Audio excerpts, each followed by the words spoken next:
से है। इसमें हम लोग बहुत ही महत्वपूर्ण विधियों को आज देखेंगे जो कि एग्जाम के पॉइंट ऑफ व्यू से बहुत ज़्यादा महत्वपूर्ण है। ठीक है, और बहुत ज़्यादा बड़ा वीडियो नहीं है ये वीडियो, बहुत ही छोटे छोटे वीडियो मैं आप लोगों के लिए बना रही हूँ ताकि आप लोग बोर ना हो जाए। ठीक है, अब सबसे पहली बात आती है हमारा पर्यावरण। हमारा पर्यावरण जब हम बोलते हैं तो हमारे पर्यावरण का अर्थ भी हमको मालूम होना चाहिए। हमारे पर्यावरण का अर्थ है हम और हमारे चारों ओर उपस्थित जैविक और अजैविक घटक जो होते हैं उनके समन्वय से मिलकर जो सिस्टम बनता है ना, तो वह क्या कहलाता है?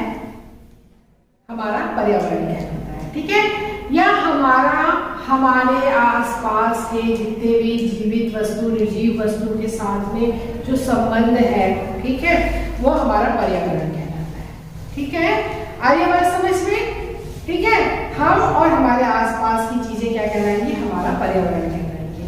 ठीक है, अब बात आती है कि पारिस्थितिक तंत्र में ऊर्जा का प्रवाह। ठीक है, तो पारिस्थितिक तंत्र क्या है? ठीक है, तो पारिस्थितिक तंत्र जैविक और अजैविक घटकों से मिलकर के समन्वय से मिलकर बना हुआ एक तंत्र है जो स्वपोषित है। वो क्या कहलाता है? कि इकोसिस्टम कहलाता है। ठीक है, इकोसिस्टम शब्द का प्रयोग सबसे पहले A.G. टेस्ले ने 1935 में किया था। ठीक है, अब इसमें ज्यादातर जो क्वेश्चंस होते हैं वो 2 नंबर के क्वेश्चन वस्तुनिष्ठ टाइप के क्वेश्चंस में आते हैं। हो सकता है वो रिक्त स्थान हो सकता है कि वो सही जोड़ी मिलाने में जाए, और हो सकता है कि कोई उपयुक्त वर्ड जो है आंसर का उसको चुनने में, सही विकल्प चुनने में भी उसका क्वेश्चन आ सकता है। तो 2 नंबर के क्वेश्चन जो हैं वो आते ही हैं इस चैप्टर से, और बहुत ही सरल चैप्टर होने के कारण 2 नंबर जो है वो आपको वो वाले क्वेश्चन बनने ही चाहिए। और फिर दूसरी बात है 2 नंबर का एक क्वेश्चन आता है जो कि 30 वर्ड्स में लिखा जाता है, उसमें 2 नंबर होते हैं। ठीक है, अभी अपन स्टार्ट करते हैं कि इसके महत्वपूर्ण, अति महत्वपूर्ण बिंदु कौन कौन से होते हैं। ठीक है, सबसे पहले है इको सिस्टम शब्द का उपयोग। ठीक है, तो सर्वप्रथम वो किसने किया था? अगर रिक्त स्थान में आता है तब भी आपको A.G. टेस्ले लिखना है, और अगर सही जोड़ी मिलान में आता है तब भी आपको।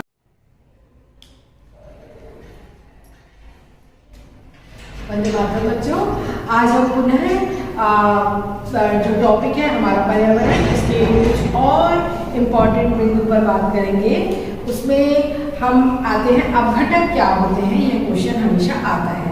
तो अपघटक बहुत ही महत्वपूर्ण जो पोषक स्तर होता है वो अपघटक होता है, और इसका महत्व इतना ज़्यादा है कि अगर अपघटक नहीं होते तो आज हम कचरे के ढेर पर बैठे हुए पाए जाते हैं। अपघटक जो होते हैं उसके उदाहरण हैं कुछ जीवाणु एवं कवक, जो क्या करते हैं कि जितने भी जटिल कार्बनिक पदार्थ हैं, मृत सड़े गले पदार्थ हैं, उनको वो क्या करता है, उस पर वह उड़ जाता है, अपना पोषण ग्रहण करता है, और उन जटिल कार्बनिक पदार्थों को छोटे छोटे सरल कार्बनिक पदार्थों में बांट देता है, उसे हम अपघटन कहते हैं। तो अपघटक की परिभाषा लिखो आता है तो क्या कहेंगे? जब जटिल कार्बनिक पदार्थों को छोटे छोटे सरल कार्बनिक पदार्थों में सूक्ष्म जीवों द्वारा बांट दिया जाता है तो उसको हम अपघटन कहते हैं, और सूक्ष्म जीवियों को क्या कहते हैं? अपघटक कहते हैं। अब एक क्वेश्चन आता है कि अगर अपघटक नहीं होते हमारे पृथ्वी पर तो क्या होता, या अपघटकों को हटा दिया जाए, ठीक है, तो हमारे पारिस्थितिक तंत्र का क्या होगा? तब आपको क्या आंसर लिखना है? तब आपको ये आंसर लिखना है कि अपघटक अगर हटा दिया जाए हमारे पारिस्थितिक तंत्र से तो उसका पूरा जो संतुलन है वो क्या हो जाएगा? बैठ जाएगा, और वो खराब हो जाएगा। हमारा पारिस्थितिक तंत्र जो है उसका बैलेंस जो है बुरी तरीके से बिगड़ जाएगा। उसका कारण क्या है कि अपघटक जो होते हैं वो मृत सड़े गले पदार्थों को अगर अपघटित नहीं करेंगे तो प्रदूषण फैलेगा, प्रदूषण से बीमारियां फैलेंगी। दूसरा क्या आएगा कि अगर अपघटक नहीं होंगे तो पोषक पदार्थों का चक्रण नहीं हो पाएगा। क्यों? अपघटक क्या करते हैं, जो मृत पेड़ पौधे, जो मृत जीव जंतु होते हैं, उन पर ये उग जाते हैं, अपना भोजन प्राप्त करते हैं।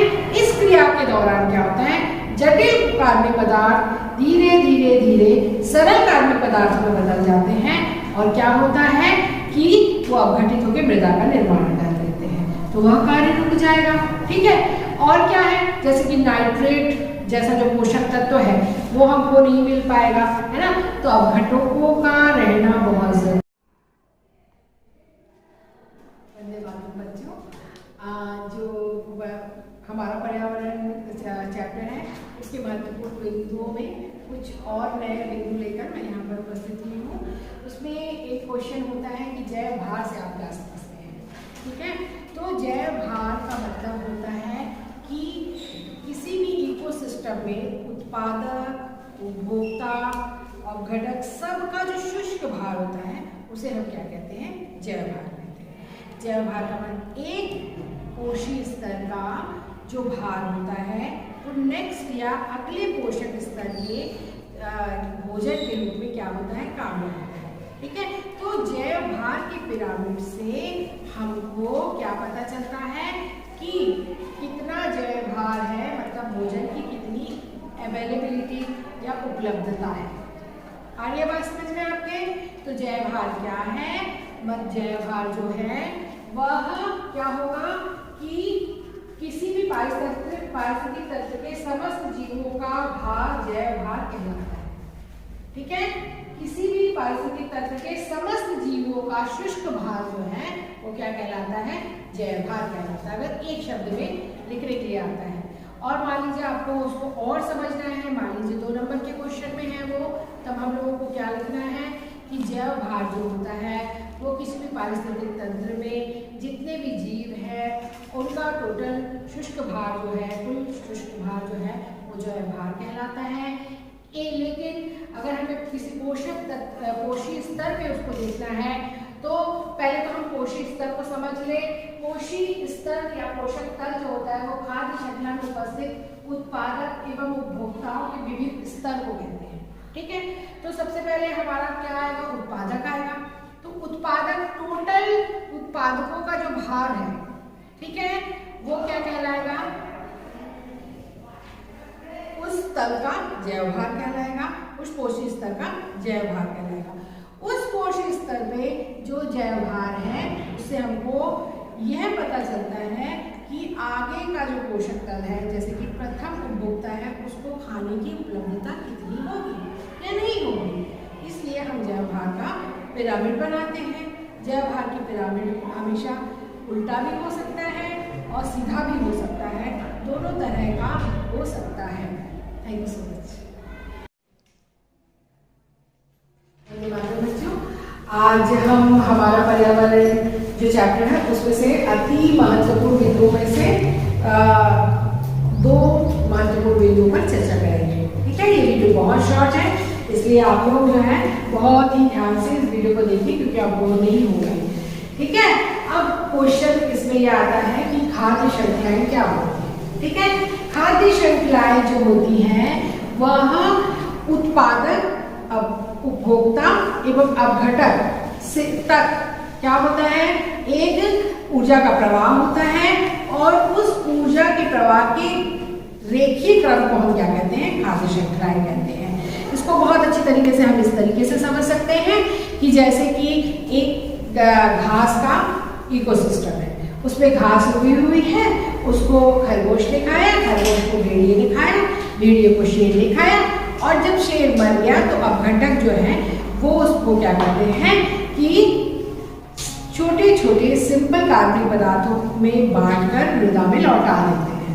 ठीक है, तो क्या हो गया, अगर हम एक शब्द में कहें कि खाद्य श्रृंखलाएं क्या होती हैं, तो खाद्य श्रृंखलाएं जो होती हैं वो किसी भी इकोसिस्टम में उत्पादक से लेकर अपघटक तक जीव ऊर्जा का जो प्रवाह होता है उसका रेखीय क्रम जो होता है उसको हम लोग क्या कहते हैं, खाद्य श्रृंखलाएं कहते हैं।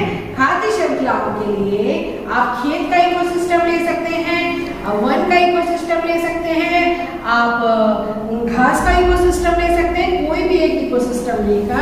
आप क्या देखोगे कि उत्पादक से प्रथम उपभोक्ता, द्वितीय उपभोक्ता, तृतीय उपभोक्ता, फिर अपघटक तक क्या होता है, ऊर्जा का या पोषक पदार्थों का क्या होता है, गमन होता है। जो उसका रेखीय क्रम होता है उसको हम क्या कहते हैं, खाद्य श्रृंखला कहते हैं। ठीक है। अब खाद्य श्रृंखला के बाद आती है बात खाद्य जाल की। तो खाद्य जाल क्या होता है, ठीक है। तो खाद्य जाल क्या होते हैं, जब बहुत सारी संबंधित है ना खाद्य श्रृंखलाएं एक दूसरे के साथ जुड़ जाती हैं, तो गुंथ जाती हैं और एक जाल जैसी संरचना का निर्माण करती हैं, तो उसे खाद्य जाल कहते हैं। ठीक है। मतलब दो या दो से अधिक संबंधित खाद्य श्रृंखलाएं जुड़ के जाल की रचना करेंगी और उसे हम क्या कहेंगे, खाद्य जाल कहेंगे। धन्यवाद। वंदे मातरम बच्चों, मैं आज पर्यावरण के अंतर्गत जो अति महत्वपूर्ण जो पॉइंट है उसमें एक महत्वपूर्ण पॉइंट को लेकर यहाँ पर उपस्थित हुई हूँ। उस पॉइंट में आपको क्वेश्चन आता है कि मनुष्य के कुछ क्रियाकलाप जो है वो पर्यावरण को क्या कर दे रहे हैं, परिवर्तित कर दे रहे हैं। ठीक है। या जो मनुष्य है उसके क्रियाकलापों से पर्यावरण पर क्या असर पड़ रहा है। ठीक है।